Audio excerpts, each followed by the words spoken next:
So in Matthew chapter 6, Jesus says, "Our Father who art in heaven, hallowed be thy name." Now, have you ever wondered, what does it mean to pray that God's name would be hallowed? Right? This is the first of the 6 petitions in what we often call the Lord's Prayer. A lot of us know this section by heart. But do we really know what that means to pray for that? Well, I think in order to kind of get a better understanding of what it means to pray for his name to be esteemed as holy, it starts with understanding that the way that we see names today and the way that maybe they've seen it in the biblical times is very different, right? When we name kids today, we often think about the cool factor. Like, hey, does this sound cool? Maybe we think about a loved one that we had, a relative of someone that we really honored in our life.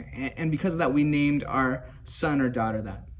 Or maybe it was just simply more tactile, where we were like, okay, I don't want their name to rhyme with this, or, because our last name starts with this letter, we can't name our child something that starts with this letter, right? Whatever it might be. Those aren't bad necessarily reasons to name or to not name. But when the biblical authors seen the idea of names, right, in their culture, a name really encompassed all of a person, all of who they were, all of who a person was, right?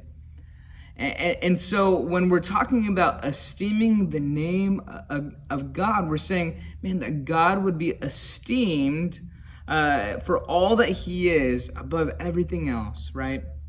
It's connected to that same idea of his name being hallowed or holy, right? We're saying, God, you are so other that, in Philippians 2, we're told that Jesus, that he is the name above every other name, that every tongue will confess, that every knee will one day bow, because he's greater above anything else.